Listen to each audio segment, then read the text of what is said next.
एक धन संपन्न व्यक्ति अपनी पत्नी के साथ रहता था, पर काल चक्र के प्रभाव से धीरे धीरे वह कंगाल हो गया। उसकी पत्नी ने कहा कि संपन्नता के दिनों में तो राजा के यहाँ आपका अच्छा आना जाना था, क्या विपन्नता में वे हमारी मदद नहीं करेंगे, जैसे श्री कृष्ण ने सुदामा की थी। पत्नी के कहने से वह भी सुदामा की तरह राजा के पास गया। द्वारपाल ने राजा को संदेश दिया कि एक निर्धन व्यक्ति आपसे मिलना चाहता है और स्वयं को आपका मित्र बताता है। राजा भी श्री कृष्ण की तरह मित्र का नाम सुनते ही दौड़े चले आए और मित्र को इस हाल में देखकर द्रवित होकर बोले कि मित्र, बताओ मैं तुम्हारी क्या सहायता कर सकता हूँ। मित्र ने सकुचाते हुए अपना हाल कह सुनाया। चलो मैं तुम्हें अपने रत्नों के खजाने में ले चलता हूँ, वहाँ से जी भरकर अपनी जेब में रत्न भर कर ले जाना, पर तुम्हें केवल 3 घंटे का समय ही मिलेगा। यदि उससे अधिक समय लोगे तो तुम्हें खाली हाथ बाहर आना पड़ेगा। ठीक है चलो। वह व्यक्ति रत्नों का भंडार और उनसे निकलने वाले प्रकाश की चकाचौंध देखकर हैरान हो गया, पर समय सीमा को देखते हुए उसने भरपूर रत्न अपनी जेब में भर लिए। वह बाहर आने लगा तो उसने देखा कि दरवाजे के पास रत्नों से बने छोटे छोटे खिलौने रखे थे, जो बटन दबाने पर तरह तरह के खेल दिखाते थे। उसने सोचा कि अभी तो समय बाकी है, क्यों न थोड़ी देर इनसे खेल लिया जाए। पर यह क्या, वह तो खिलौनों के साथ खेलने में इतना मग्न हो गया कि समय का भान ही नहीं रहा। उसी समय घंटी बजी, जो समय सीमा समाप्त होने का संकेत था, और वह निराश होकर खाली हाथ ही बाहर आ गया।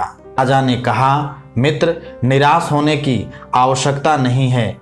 चलो मैं तुम्हें अपने स्वर्ण के खजाने में ले चलता हूँ, वहाँ से जी भरकर सोना अपने थैले में भरकर ले जाना, पर समय सीमा का ध्यान रखना। ठीक है। उसने देखा कि वह कक्ष भी सुनहरे प्रकाश से जगमगा रहा था। उसने शीघ्रता से अपने थैले में सोना भरना प्रारंभ कर दिया। तभी उसकी नज़र एक घोड़े पर पड़ी, जिसे सोने की काठी से सजाया गया था।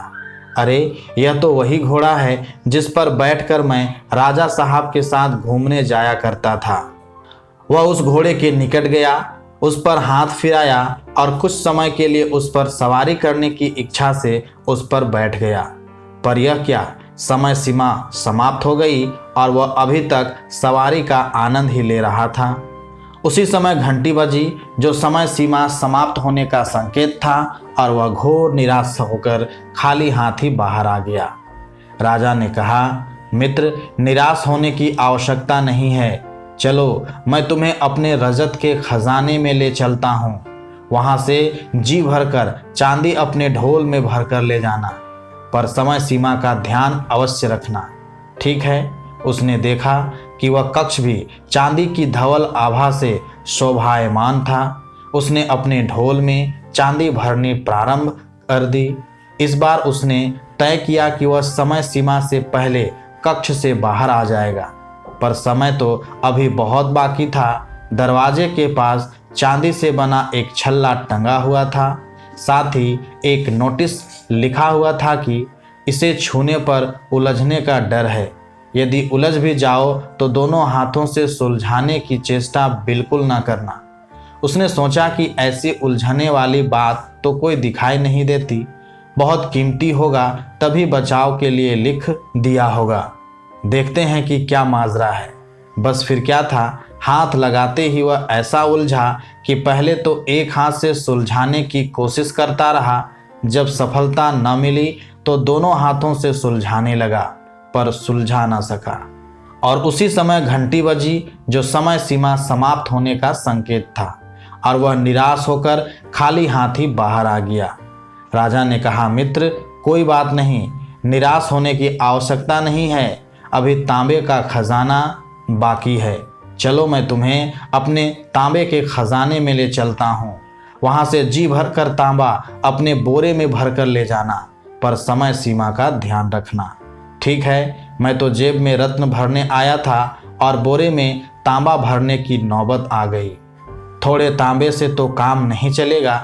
उसने कई बोरे तांबे के भर लिए। भरते भरते उसकी कमर दुखने लगी, लेकिन फिर भी वह काम में लगा रहा। विवश होकर उसने आसपास सहायता के लिए देखा।